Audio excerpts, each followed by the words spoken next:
남편은 아내하기 나름이다. 남편에게 웃어주고 따뜻하게 대해줘야 된다. 이런 말들 이제는 듣기만 해도 지겹고 어떨 땐 화까지 울컥 치밀어 오르시나요? 아마 남편과의 관계는 어쩌면 이제는 포기하고 내려놓고도 싶은데 시원하게 포기하는 것도 잘 안 되시죠? 그래서 저는 남편에게는 이제 아무런 기대도 없어요. 이렇게 말씀을 하시지만 남편에게 서운하고 화가 나는 순간마다 나는 아직도 포기하기는 멀었구나 라는 생각이 들어서 너무 힘드실 겁니다. 그래서 저는 정규 과정을 진행하는 아내분들에게 때로는 남편과의 관계를 위한 노력을 빨리 포기할 수 있도록 도움을 드리는 경우도 많이 있습니다. 그리고 놀랍게도 그걸 포기했을 때 오히려 아내분들이 관계의 주도권을 되찾고 남편이 달라지는 놀라운 경험을 하게 되기도 하죠. 단순히 마음을 내려놓은 것 뿐인데 어떻게 관계의 흐름이 역전되는 걸까요? 오늘 그 핵심 원리를 알려드리겠습니다. 이 영상 끝까지 봐주세요.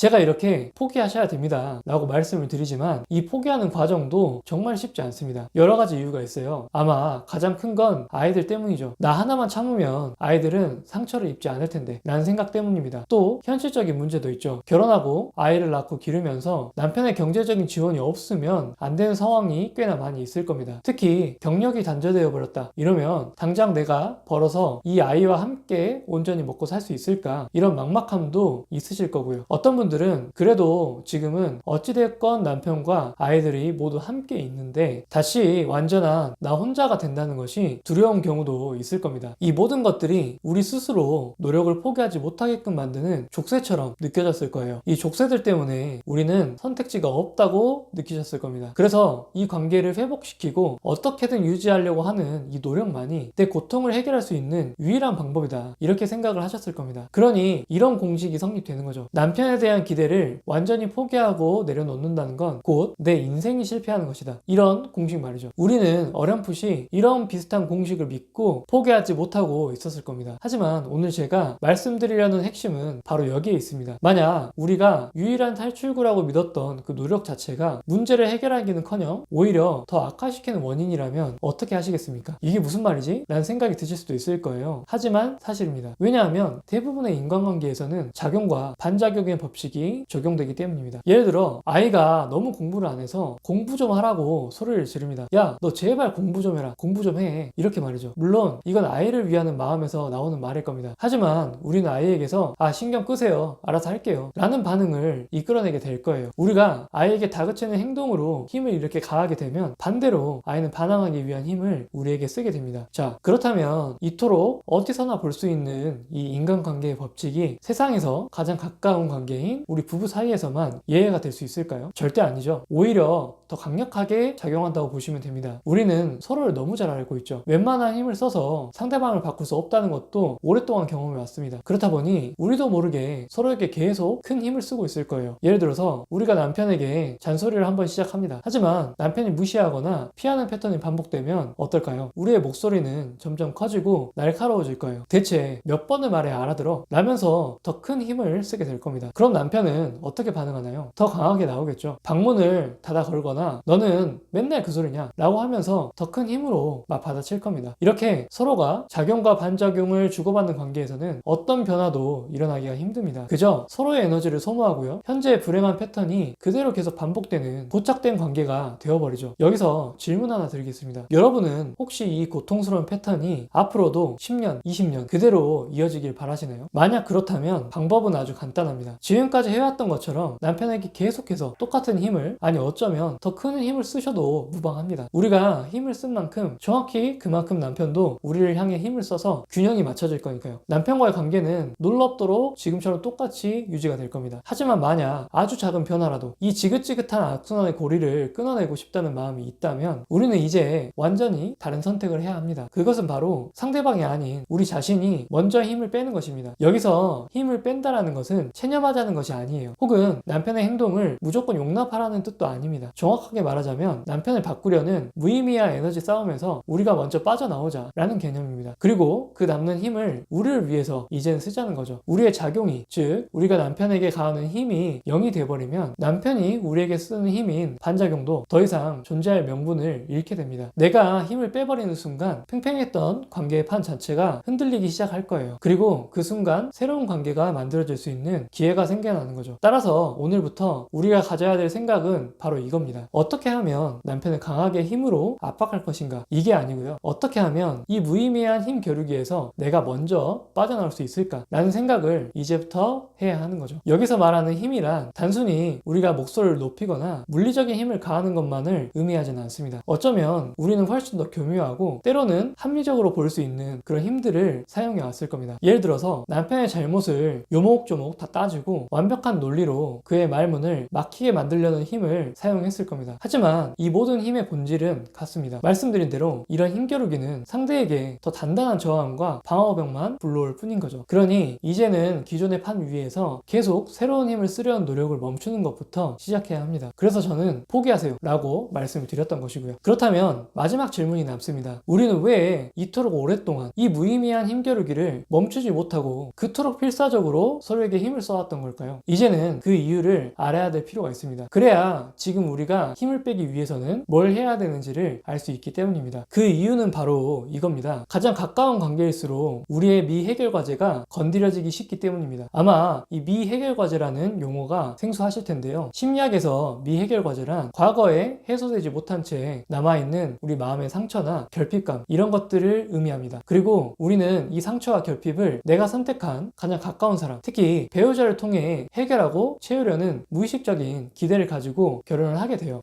이 사람만큼은 나의 가장 깊은 아픔이나 내 성향을 알아봐주고 이해해주고 따뜻하게 보듬어줄 거야 라는 희망을 품고 결혼을 하는 거죠. 예를 들어서 어린 시절에 맞벌이로 너무 바쁘셨던 부모님 밑에서 자랐다면 어떨까요? 부모님은 우리를 키우기 위해서 바쁘셨다 라고 머리로는 이해를 할 수 있지만 부모님이 나에게 좀 더 시간과 관심을 가졌으면 좋겠다, 이런 미해결 과제를 우리가 알게 모르게 가지게 되는 거죠. 이러한 상태에서는 성이 되어도 가까운 사람과의 관계에서 자연스럽게 이것들이 자극될 가능성이 높습니다. 그리고 다른 사람들의 눈에는 우리의 성격, 성향처럼 보이게 되는 거죠. 그래서 우리는 배우자인 남편이 우리와 더 많은 시간을 함께 해주고 자신의 이야기에 귀 기울여주기를 간절히 바라게 됩니다. 하지만 냉정하게 생각해보면 그건 우리 부모님조차도 해주기 어려웠던 일이었습니다. 그런데 어떻게 배우자가 나의 모든 것을 완벽하게 이해하고 해결해 줄 수 있을까요? 그 기대가 좌절될 때 우리는 상처받고 분노하고 결국 상대를 비난하고 가르치려고 하고 바꾸려는 힘을 쓰게 되는 겁니다. 내 마음을 알아줘, 내가 원하는 대로 제발 행동해줘 라고 말하면서 말이죠. 사실 우리는 상대방에게 이런 힘을 쓰면서 나의 미해결 과제를 너가 해결해 줘야만 해 라고 강요하고 있었을지도 모릅니다. 물론 이건 우리가 잘못되었다는 말씀을 드리는 게 아닙니다. 인간은 사회적인 동물이기 때문에 가장 가까운 관계에서 이해받고 사랑받고 싶은 것은 너무나도 당연한 본능입니다. 그리고 어떤 경우에는 상대방을 통해서 충족되는 부분도 분명 존재하죠. 하지만 무조건적으로 가까운 관계라고 해서 상대방이 나의 모든 미해결 과제를 알아봐주고 해결해줘야 될 의무는 없습니다. 우리가 어린 아이일 때라면 애교처럼 받아들여질지도 모르죠. 하지만 이제 성인이 되고 누군가를 양육하고 본보기가 되어야 되는 그런 입장일수록 우리는 이 기대를 타인에게서 온전히 채울 수 없다는 것을 받아들여야만 합니다. 그래서 우리에게 자아 분할하는 개념이 필요합니다. 자아 분할란 쉽게 말해 정서적 독립을 의미합니다. 타인과 나 사이에 건강한 심리적 경계를 설정하고 그의 감정과 나의 감정을 분리해서 볼 수 있는 그런 힘을 말합니다. 이렇게 우리가 자아 분화가 잘 돼서 정서적으로 독립된 여성이라고 하면 남편의 기분이나 말 한마디에 우리의 행복이 통째로 흔들리지는 않습니다. 남편의 감정은 남편의 것이고 우리의 감정은 우리 것으로 건강하게 분리해서 생각할 수 있게 되는 거죠. 심리학에서는 자아 분화가 되지 않는 상태를 미분화 상태라고 이야기를 합니다. 이때는 상대방과 내가 마치 한 몸이 된 것처럼 착각을 하게 된다고 해요. 우리가 아직 미분화 상태라고 하면 남편의 생각, 행동, 감정 등이 우리와 충분히 다를 수 있음에도 불구하고 내가 스스로 그것들이 이해되지 않고 통제가 되지 않을 때 우리는 극심한 불안을 느끼게 되는 거예요. 예를 들어 이런 거죠. 잘 움직이던 우리의 손이 갑자기 어느 순간 움직이지 않기 시작하면 어떨 것 같으신가요? 너무 불안할 겁니다. 어떻게 해야 내 손을 다시 움직일까 라고 생각하면서 무진장 손을 움직이기 위해서 애쓸 거예요. 마찬가지로 우리 스스로가 남편에게 정서적인 독립이 되지 않은 상태라면, 미분화 상태라면 우리가 움직이지 않는 손을 움직이려고 애써 노력했던 것처럼 남편의 생각, 감정, 행동을 바꾸려고 필사적으로 힘을 쓰게 됐을 겁니다. 마치 그게 우리 몸이기 때문에 바꾸면 안 될 것처럼 느껴지기 때문이에요. 마치 남편과 나는 한 몸이기 때문에 상대를 통제하는 것이 곧 나 자신을 통제하고 나의 생존을 확보하는 유일한 방법이라고 생각하기 때문입니다. 그래서 결론은 명확합니다. 남편은 우리와 이제는 다른 존재일 수밖에 없다는 것을 인정해야 합니다. 그리고 남편과의 관계를 관계를 좋게 만들기 위해 쓰는 힘을 내려놓아야 하는 거죠. 그 힘을 빼버리고 남은 에너지를 온전히 나에게로 이제부터 돌릴 필요가 있습니다. 예전에는 어떻게 해야 저 행동을 바꾸지? 어떻게 해야 내 논리를 설득시키지? 이렇게 생각했다면 이제는 내가 어떤 미해결 과제 때문에 이렇게 힘들어할까? 라고 생각하고 들여다볼 수가 있어야 합니다. 그렇게 해야 타인에게 휘둘리지 않는 단단한 나, 즉 정서적으로 독립된 나를 만들 수 있게 되는 거죠. 아마 이런 생각이 드실 수도 있을 것 같아요. 이건 결국 모든 게 내 잘못이라는 거네 라고 말이죠. 그 억울한 감정이 드는 건 충분히 이해합니다. 하지만 모든 게 우리의 잘못이니 우리가 스스로 해결해야만 한다, 이런 말씀을 드리려고 하는 게 아닙니다. 그게 아니라 우리 스스로 남편과의 관계에 쓸데없는 에너지를 낭비하지 않고 삶에서의 주도권을 찾자라는 이야기를 드리고 싶은 거예요. 한번 생각해 볼까요? 남편과의 관계에서 우리가 미분한한 상태에서, 즉 정서적 독립이 되지 않는 상태라면 우리는 앞으로 어떻게 살아가게 될까요? 우리의 기분과 행복은 모두 남편에게 달려있게 될 겁니다. 우리의 삶의 주도권을 스스로 쥐는 것이 아니라 남편에게 쥐어주게 되는 거예요. 이건 아마 필히 자녀와의 관계에서도 비슷한 양상을 겪을 겁니다. 아이가 내 맘처럼 행동하지 않으면 너무 괴롭고요. 우리 말을 잘 듣는 것 같으면 너무너무 행복한 상태로 되는 거죠. 우리의 행복 또한 자녀의 행동에 맡겨지게 되는 겁니다. 또 어떤 분들은 그렇게 물으실 겁니다. 그러면 외도나 폭력 같은 명백한 가해의 경우에는 어떤가요? 그것도 제 미해결 과제 때문인가요? 라고 말이죠. 하지만 방금 말씀드린 대로 관계가 나빠진 책임 소재가 우리라는 말씀을 드리는 게 아닙니다. 물론 외도나 폭력은 어떤 이유에서도 정당화될 수가 없죠. 그 책임은 100% 가해자에게 있는 겁니다. 다만 우리가 남편이 그렇게 스스로 잘못된 행동을 인정하지 않고 반성하지 않는다고 해서 그걸 고치려는 노력을 우리가 하고 있다면 그 힘을 빼야 된다는 이야기를 드리고 있는 겁니다. 우리 자신을 위해서요. 그럼에도 불구하고 왜 내가 이런 부당한 대우를 받는 관계에 계속 머물러 있는가? 왜 나는 이 관계를 쉽게 끊어내지 못하는가? 이 부분에 대해서 들여다보고 힘을 써야 할 것입니다. 이것들은 우리의 미해결 과제와 자아 분화와 관련이 있을 거니까요. 그래야 우리가 삶의 주도권을 확보할 수 있고 이전보다는 훨씬 더 매력적이고 가치 있는 여성이 될 수 있는 거죠. 실제로 저희 카페 후기들을 보신다면 그 과정 안에서 남편과의 관계가 자연스럽게 좋아질 수 있다는 것을 확인할 수 있을 겁니다. 어떠셨나요? 오늘 우리는 부부관계를 위한 노력보다는 우리 스스로의 미해결 과제를 다루고 정서적 독립을 이루는 게 오히려 우리의 행복에도 기여하고 남편과의 관계에도 좋은 영향을 미칠 수 있다는 것을 알게 되셨을 겁니다. 그렇다면 오늘부터 남편에게 쓰는 헛된 노력이 아닌 나의 정서적 독립을 이루고 관계에서 심적 우위를 점하고 싶다, 그래서 공부를 하고 싶다, 이런 마음이 생기셨을까요? 그렇다면 그 첫 걸음으로 제가 영상 아래에 항상 고정 댓글로 남겨드리는 이 칼럼부터 꼭 읽어보시라는 말씀을 드리고 싶습니다. 물론 공부를 해야 된다고 하니 저는 글 읽어볼 에너지도 없어요, 하루하루 버티기도 너무 벅찹니다 라는 생각이 드시는 분들도 있을 겁니다. 괜찮습니다. 이 영상을 이렇게 끝까지 보고 이해하는 것만으로도 변화는 이미 시작된 것이거든요. 오늘은 그저